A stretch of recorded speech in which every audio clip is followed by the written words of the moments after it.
ഇപ്പോൾ നേരത്തെ എണീക്കാനൊക്കെ ഭയങ്കര മടിയാണ് കേട്ടോ. പഴയ പോലെയല്ല, ഇപ്പോൾ തണുപ്പൊക്കെ ആയതുകൊണ്ട് എഴുന്നേൽക്കാനേ തോന്നാറില്ല. ഇന്നാണെങ്കിൽ പിള്ളേർക്ക് സ്കൂളുള്ളൊരു ദിവസമാണ് കേട്ടോ. രാവിലെ എഴുന്നേറ്റ് നൈനൂനെ പറഞ്ഞു വിട്ടു കേട്ടോ. അവൾക്ക് ഒരു 7:10 ആകുമ്പോൾ ബസ് വരും. അത് കഴിഞ്ഞ് നൈഹൂനെ വിളിക്കണം കേട്ടോ. നൈഹൂന് ഇപ്പോൾ എണീക്കാൻ നല്ല മടിയാണ് കേട്ടോ. തണുപ്പായിട്ടാ തോന്നുന്നു. മോള് പല്ലേക്കുമ്പോൾ വരെ ഉറക്കം തൂങ്ങിയിട്ടാണ് പല്ലേക്കുന്നത് കേട്ടോ. നല്ല നല്ല മടിയാണ് അവൾക്ക്. സ്കൂളിൽ പോകാൻ ഇഷ്ടമാണ്, പക്ഷേ ഇപ്പോൾ എഴുന്നേൽക്കാൻ അല്ലെങ്കിൽ ആദ്യമൊക്കെ ഒന്ന് വിളിച്ച് കഴിഞ്ഞാൽ അവൾ ചാടി എഴുന്നേൽക്കായിരുന്നു.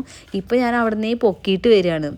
അങ്ങനെ നൈനിനെ റെഡിയാക്കിയിട്ട് സ്കൂളിലേക്ക് പറഞ്ഞു കേട്ടോ. ഇപ്പോൾ അവർക്ക് വിൻ്റർ യൂണിഫോമൊക്കെയാണ്, തണുപ്പല്ലേ. പിന്നെ ഞാൻ പോയി വരുന്ന വഴിക്ക് ഒരു കടയിൽ കയറിയിട്ട് തേങ്ങ ഉണ്ടായിരുന്നില്ല, പക്ഷെ നല്ല റേറ്റാണ്. ഞാൻ ആ തേങ്ങയ്ക്ക് 2 തേങ്ങയ്ക്ക് 140 രൂപ. എൻ്റെ കിളിയല്ലേ, എൻ്റെ പൈസ പോയി എന്ന് പറയാം അല്ലേ.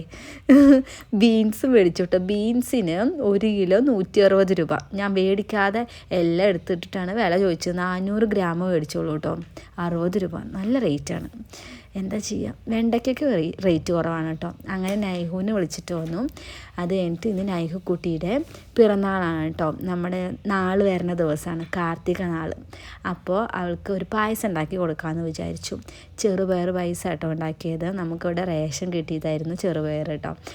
ചെറുപയർ പരിപ്പ് പായസം, ചെറുപയറല്ല, അതുണ്ടാക്കി. പിന്നെ വൈകുന്നേരം ആയപ്പോൾ കുറേ ദിവസമായി മുളക് ബജ്ജി ഉണ്ടാക്കണം പറഞ്ഞിട്ട് മുളക് മേടിച്ച് വെച്ചിട്ട്, പക്ഷേ ഉണ്ടാക്കാൻ എനിക്ക് സമയം കിട്ടിയില്ല എന്ന് പറയാൻ പറ്റില്ല, മടിയായിരുന്നു. അതിപ്പോൾ ഇന്നുണ്ടാക്കി കഴിച്ചു കേട്ടോ. അത്രേ ഉള്ളൂ. അപ്പോൾ ശരി, ടാറ്റാ.